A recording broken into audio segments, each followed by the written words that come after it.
তো দেখুন বন্ধুরা, আমি কিন্তু এখানে মুরগির গলা নিয়েছি, গলার মাথা নিয়েছি। আপনারা পাকস্থলী বেরলেও নিতে পারেন। তো এখানে কিন্তু আমি 700 গ্রাম পরিমাণ নিয়েছি, আপনারা একটু বেশি করেও নিতে পারেন। তো এগুলো কিন্তু আমি বাজার থেকে এনে ধুয়ে নিয়েছি ভালো করে।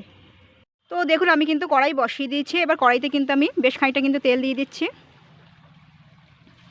তো সবার আগে তো অনেকে আছে যে মশলাটা কষায়, তো আমি কিন্তু আগে গিলে মেটেটা একটুকুনি কষিয়ে নেবো, মানে হালকা একটু কড়াইতে তেল দিয়ে ভেজে নেবো।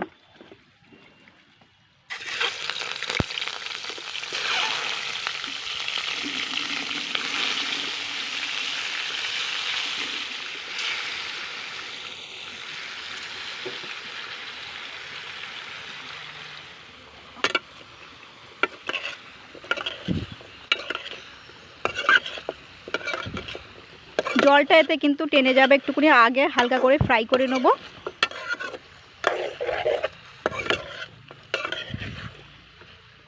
তো দেখুন আমি কিন্তু এখানে 3খানা টমেটো কেটে নিয়েছি। আমি কিন্তু ধুয়ে কেটে নিয়েছি। আর পেঁয়াজ নিয়েছি, আদা রসুন নিয়েছি বেশি করে। তো 2 চামচ রসুন বাটা, 2 চামচ আদা বাটা হয়ে যাবে। আর এখানে টমেটো কিন্তু 3খানা বড় সাইজের টমেটো নিয়েছি। তো এগুলো কিন্তু সবগুলো কিন্তু আমি একসঙ্গে পেস্ট করে নেব। এগুলো কিন্তু ধুয়ে কেটে নেওয়া। আমি কিন্তু মিক্সিতে সবগুলো নিয়ে নিচ্ছি।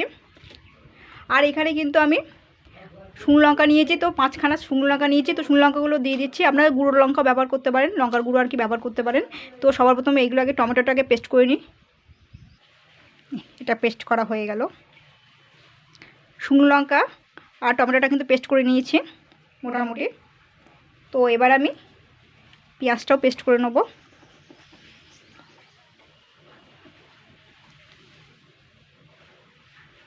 তো পেঁয়াজটাও কিন্তু আমি পেস্ট করে নিয়েছি।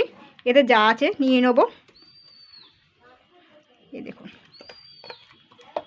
সবগুলো নিয়ে নিই। আর এখানে নুন, চিনি, হলুদ গুঁড়ো এটা অ্যাড করে দিচ্ছি।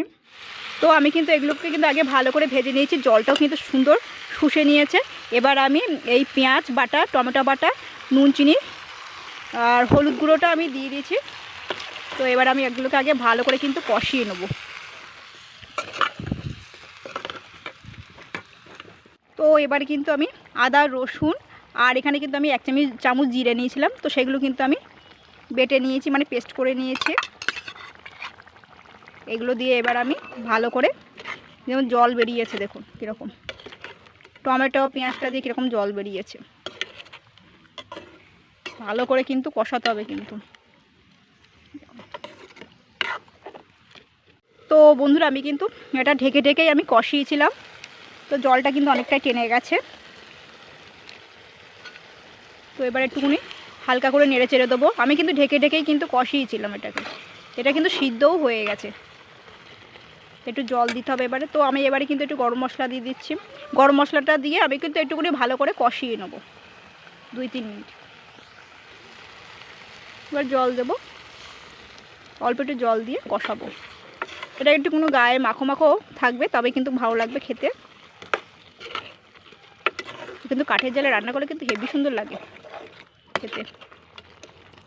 বেশ আমি খানিকক্ষণের জন্য আবার ঢেকে দেবো। তো এবার আমি কিন্তু ঢাকনা খুলে একটু কয়েকটা ধনে পাতা দিয়ে দিচ্ছি। আবার 2-3 মিনিটের জন্য ঢেকে দেবো। তারপরে কিন্তু আমি নামিয়ে নেবো। তো এইভাবে বানাবেন কাঠের জালে, হেভি সুন্দর কিন্তু লাগবে খেতে। এই দেখুন, তো এটা কিন্তু হয়ে গেছে, সিদ্ধও হয়ে গেছে।